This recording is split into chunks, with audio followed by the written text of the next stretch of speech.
Hello and welcome back. We're continuing our video series on never leaving your livelihood in someone else's hands, 9 tips to stay in charge of your career.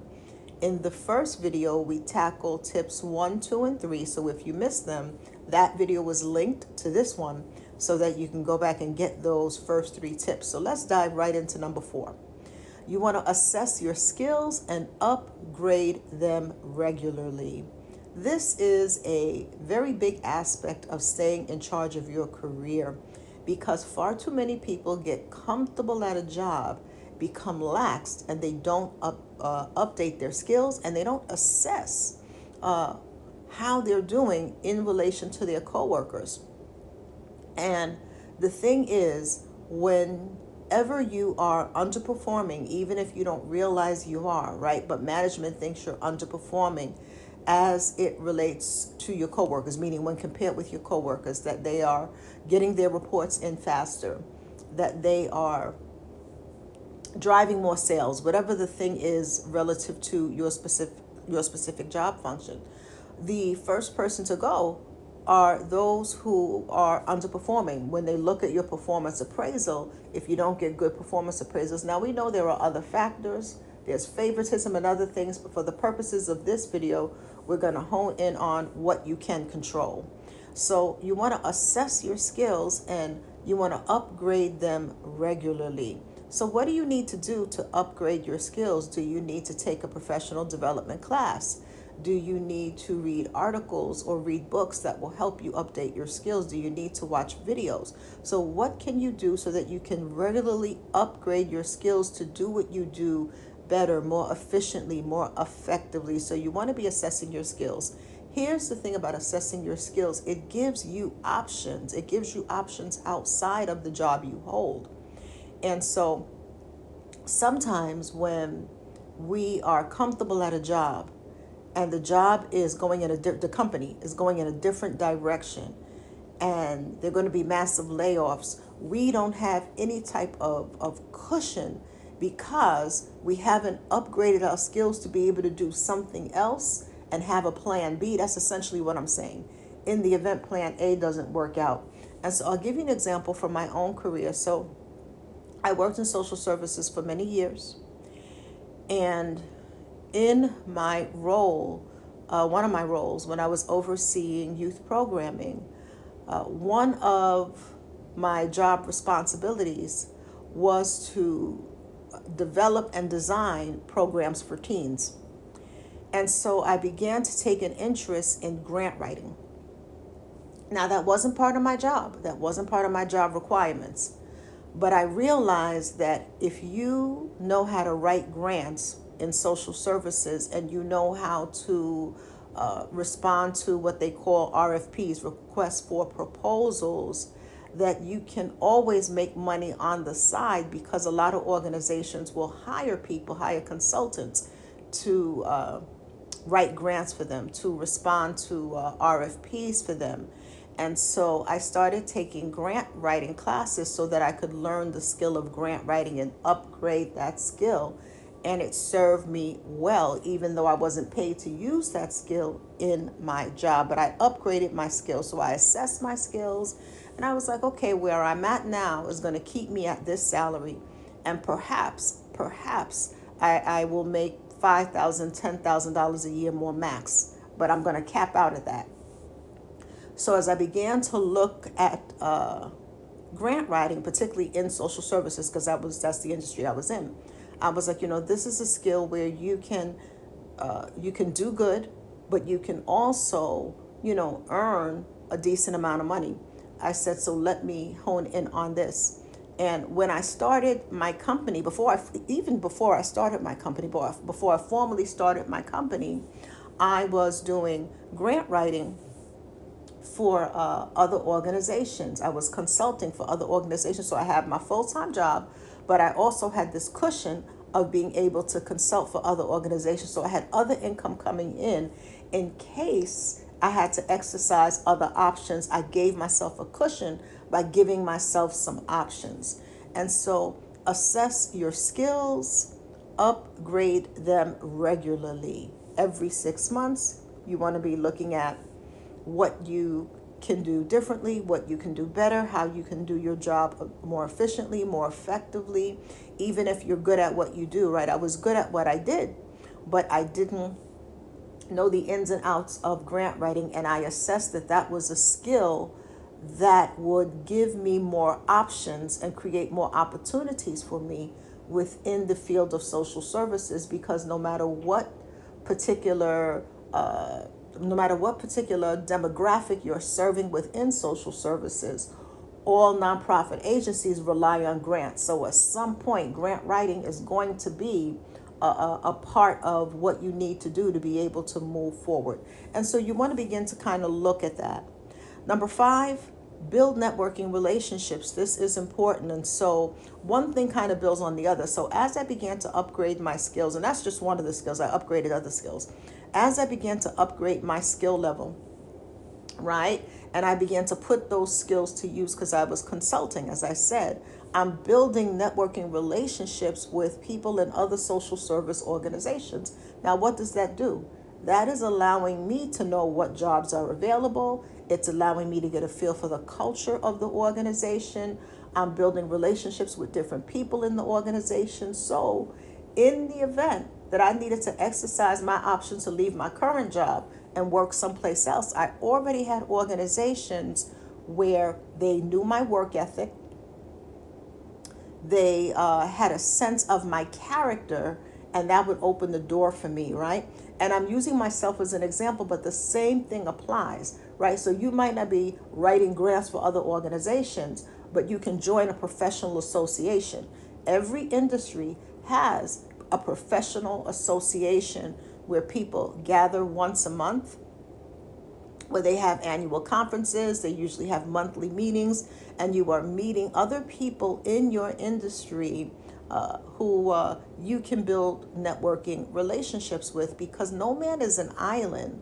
And as you begin to build these relationships, you give yourself options. You're learning about their company. You're learning, and they may say, listen, we're looking for someone to do A, B, and C, or we're hiring for X, Y, and Z. And they might not even be trying to recruit you. They're just letting you know to keep your ear out, because they have some positions open and they are looking to fill those positions, right? And you may say, I'm not too happy where I'm at, so I would like to apply. You're probably going to have an easier in because you know that person personally.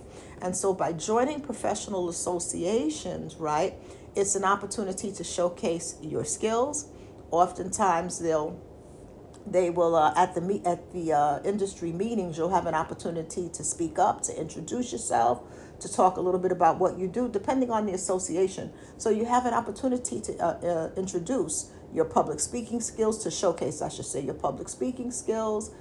You have an opportunity to share ideas, and as you're sharing ideas and asking smart questions, other people are getting to know you. So each thing builds on the other, right? So as you assess your skills and you're upgrading them regularly, and you're building networking relationships, and then number 6, you're joining professional associations, you have an opportunity to meet people outside of the bubble of your workplace, and you will hear them talk about their company culture. No company is perfect, so there are going to be pros and cons wherever you go. It's really about what can I deal with.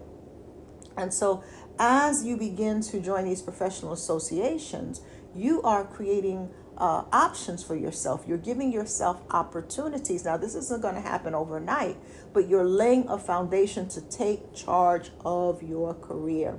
So I hope that was helpful. In our next video, we're going to go through tips 7, 8, and 9 as we close out the series. But begin thinking about, how can I assess my skills? How can I upgrade my skills regularly? Begin thinking about what professional associations, and whatever your industry is, you can simply do a Google search, professional association for, and then put in your job title, put in your industry, put in your department, and you will find that there are associations. You might have to play with the keywords, but you will find associations that you can join, that you can become a part of, even if it is virtually, so that you can begin to build those relationships. And you will find that each of these tips build upon the other, and you will give yourself some options. Now, let me say this, we have to be wise, right? So as you're building your networking relationships, as you're assessing your skills and upgrading them regularly, as you're joining professional associations, you're not going to tell your coworkers and your boss the reason why you're doing this. You're going to keep this in the back of your mind as you're formulating some options for yourself so that you can take charge of your career. So with that being said, have an awesome day. I want to tell you about some tools that we have and some resources. If you are not yet a member of the Cassandra Mack YouTube channel, you're missing out. I would encourage you to become a member. We have the Winner Circle, which is specifically designed for leaders and entrepreneurs and success-driven people. We have that tier of membership, and we meet once a month by Zoom. We have the Wellness Club, where we focus on mental well-being, self-care, emotional well-being through a biblical lens, and it is far cheaper than therapy. As a therapeutic group, we meet twice a month by telephone. That's the Wednesday Wellness Club. And then we have the Insiders Club. And so you have different tiers of membership. So when you'll see a link in the video description box. You can click on the link, click on the join button or the link, and you will see that there are 4 tiers of membership, and you can select the tier that offers what you need at this time. So I want to make sure you know about that. We also have a new book in our Simple Prayers series, and it is Simple Prayers for Financial Wisdom, Increase, and Overflow. And in this book, there are Bible-based prayers. So there are prayers that talk about what the Bible has to say about money. And so they are Bible-based prayers to really begin to understand biblical wisdom for your finances and to pray those scriptures over your finances. So I would encourage you to pick that up if you would like to have more tools in that area. And if you want to just master your mind, mood, and attitude in the workplace, well, we've got a book for that, and it's called Master Your Mind, Mood, and Attitude in the Workplace. And you'll see the link to my books in the video description box so that you can have additional tools to help you for this journey. So with that being said, have an amazing day. For those who are coming to the Fix Your Crown Sis workshop, I am so looking forward to meeting you. I am excited. We are going to have an awesome workshop day together. Be blessed.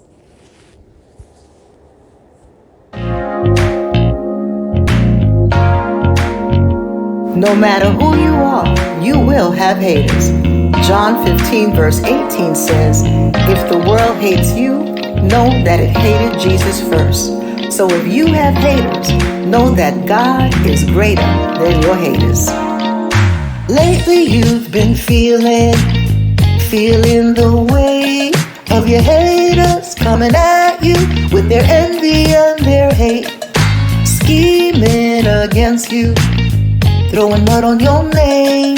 But God's gonna work it out despite their lies and game. God is greater, so much greater than your haters. God is greater, don't give up, it'll pay off later. God is greater, through the pain you're a giant slayer. Let the haters hate while you elevate. Pay no mind to the critics, be about your goals. Keep rising, keep shining.